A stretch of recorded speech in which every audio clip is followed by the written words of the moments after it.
네, 안녕하세요.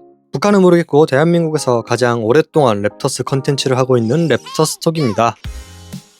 이번 시간에는 현재까지의 NBA 판도 리뷰를 좀 하면서 토론토 랩터스와 선수들에 대한 감상을 좀 이야기 나눠보도록 하겠습니다. 먼저 리그의 판도를 보겠습니다. 동부와 서부 각각 이변과 정배라고 할 수 있겠는데요. 디트로이트 피스톤스 같은 경우에는 어느 정도 성장한 모습을 지난 시즌에 보여줬지만 파죽의 8연승을 달리면서 1위에 올라 있습니다. 오클라호마 시티는 지난 시즌 우승팀답게 12승 1패로 순항을 하고 있고요. 하위권 역시도 좀 동부와 서부가 사뭇 다른 모습을 보여주고 있는데요. 에이스가 각각 이탈을 하면서 셀틱스와 인디애나의 순위 하락은 어느 정도 예상이 되었다지만 서부 팀들 같은 경우에는 나쁘지 않은 전력으로 예상되었으나 단장의 실책, 선수의 부상 이런 것들로 굉장히 낮은 위치에 머물러 있습니다. 다시 말씀드리지만 디트로이트는 잘할 것은 어느 정도 예상을 했지만 이 정도일 줄은 참 몰랐습니다. 이번 시즌 좀 도드라지는 NBA 트렌드는 시즌 초반이라도 빠르게 결정을 내린다는 것인데요.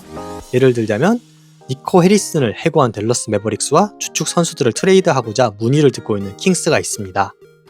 니코 해리슨 같은 경우에는 해고될 만 했습니다. 그렇지만 빠른 선택이라는 점은 굉장히 대단하다고 생각하고요. 역으로 쿠퍼 플레이가 굉장히 잘해줬기 때문에 그냥 리빌딩으로 빠르게 결정한 것 같습니다. 지금 이야기하자면 니코 해리슨의 생각, 수비가 우승을 만든다, 이거는 저도 굉장히 동의하는 바입니다. 하지만 이 수비를 위해서 굉장히 정신 나간 짓을 했고 잘릴만 했죠. 그렇다면 랩터스 이야기 해보도록 하겠습니다. 7승 5패로 동부 6위에 올라있는 랩터스, 4연패 이후 7경기에서 6승을 기록하면서 상승세를 거두고 있습니다. 지난해 2승 9패의 초반에 비하면 확실히 좋은 모습인데요. 이 라야코비치 농구가 완성이 되었다는 저는 평가를 내리고 싶습니다. 현재 랩터스는 어시스트는 리그에서 2위, 속공은 1위를 하고 있을 만큼 라야코비치의 색깔이 확고해졌습니다. 이런 어시스트와 속공의 파생 스탯이라고 할 수 있는 어시스트 기반 득점과 디플렉션 역시 4위를 기록하는 등 상위권에 올라와 있습니다. 이 상승세에 대한 분석, 4글자로 줄이자면 강해졌다입니다. 기존 3인방이 성장을 했고 거기에다가 잉그램까지 가세하면서 말 그대로 업그레이드된 랩터스이고 벤치 멤버들 역시 선수들이 성장을 하면서 경쟁력이 굉장히 좋아졌습니다. 또 이런 벤치와 주전을 적절히 조합하면서 48분 내내 득점 경쟁력을 이어가고 있는 랩터스가 이 상승세의 원인 중 하나이고요. 요즘 제 눈에 띄는 매력적인 라인업은 자말과 반즈 그리고 자말과 퀴클리, 2명의 핸들러를 같이 쓰는 라인업입니다.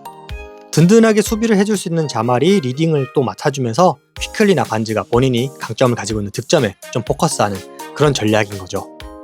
또 수비 역시 굉장히 랩터스가 좋아졌는데요. 이 조직력을 바탕으로 좋은 모습을 보여주고 있고 수비가 약한 멤버일지라도 팀이 이 선수의 약점을 커버해주고 또 본인 스스로도 좋은 컨테스트를 하면서 수비력 자체가 좋아졌습니다.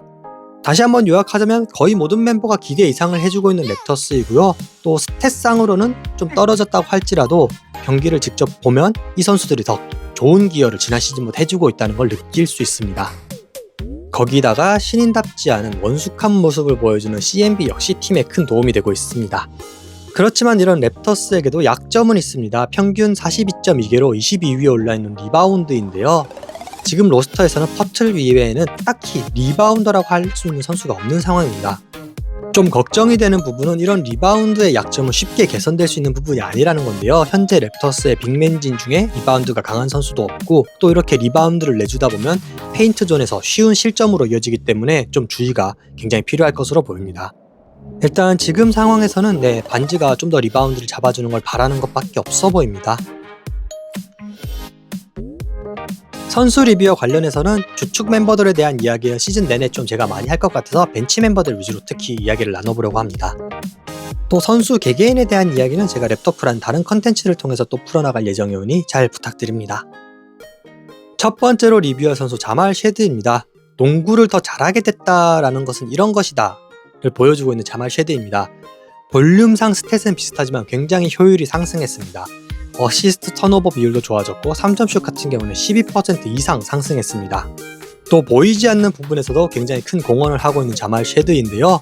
마치 벤블릿과 라우리가 생각나는 뛰어난 수비력을 보여주고 있습니다. 거기다가 아까 이야기했던 퀴클리 자말, 반즈와 자말 같은 변칙적 라인업 역시 자말 쉐드가 이런 능력을 보여주기 때문이죠. 벤치 멤버에게 바란다는 건 좋은 수비, 실수하지 않는 것, 주전들 체력 잘 보존해주는 것 이런 것인데 이 세 가지를 잘 수행해주고 있는 최고의 벤치 멤버인 자말 쉐드입니다. 다음으로 리뷰할 선수는 산드로 마무켈라시빌리입니다. 네, 굉장히 좋은 모습 보여주고 있고요. 그렇기 때문에 굉장히 어려운 이름이지만 확실히 외워버렸습니다. 사실 이번 시즌 마무켈라시빌리 딱 한 명만 영입을 했기 때문에 굉장히 아쉬움이 많았었는데 이 선수 한 명 이상의 영입 효과를 보여주고 있습니다.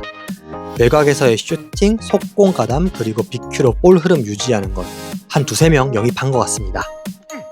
이렇게 가드 지내는 자말이 또 빅맨 지내는 마무가 자기 역할을 잘 해주면서 팬들의 사랑도 받고 있고 성적도 좋아지고 있습니다.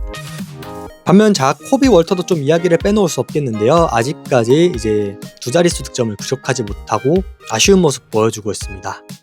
야투 성공률과 볼륨 모두 줄어들었는데요. 그래도 이 선수 경기를 보다 보면 수비라던가 플레이 등에서 좀 더 지난 시즌에 신인 티를 많이 벗었구나 하는 모습이 느껴집니다. 그리고 지난 경기 캐벌리어스전에서는 어쨌거나 투지를 불태우면서 공격 리바운드를 3개나 따내는 모습도 보여줬습니다.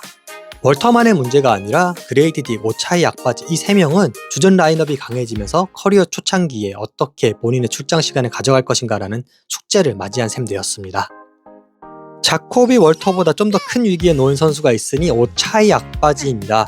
그레이디 딕, 자코비 월터는 루키 스케일이기 때문에 팀이 팀 옵션을 발동시켰다면 악바지는 팀이 포기를 했는데요. 거기다가 현재 부상으로 결장 중인 상황이기 때문에 좀 고민이 시즌 초지만 깊어질 것 같습니다. 그리고 아까 말씀드렸던 이 빠른 디시전 메이킹으로 인해서 트레이드 루머도 벌써 나오고 있는데요. 멤피스의 자모란트 같은 경우에는 랩터스가 링크된 팀 중 하나이고 또 사보니스 같은 경우도 랩터스가 관심이 있을 수도 있다고 합니다. 그치만 현재는 랩터스가 팀이 잘 나가고 하니까 트레이드는 없을 것 같고 개인적 바람이라면 투웨이로 아까 말씀드린 리바운드에 도움되는 센터 하나 찾아봤으면 합니다. 마지막 다음 주 예고입니다. 네, 사실 랩터스의 다음 스케줄도 좀 괜찮습니다. 페이서스, 호네츠, 워싱턴 이런 팀들은 지금의 페이스를 잘 유지한다면 충분히 다 쓸어 담으면서 랩터스가 순위 상승할 수 있지 않을까 하는 기대도 제가 갖고 있습니다. 그리고 11월 20일 식서스와의 두 번째 경기가 열리는데요. 지난 경기에서 본인의 화를 주체하지 못하고 물병을 집어던졌던 브랜든 잉그램 잘 해낼 수 있을까? 좀 기대 반, 걱정 반이 있습니다. 예전 신인 때부터 잉그램을 보면 평소에는 좀 괜찮은 것 같은데 가끔씩 이상한 행동을 하는 게 그야말로 분노 조절에 조금 뭔가 이슈가 있지 않나 싶습니다. 이번 시간 제가 준비한 자료 여기까지입니다.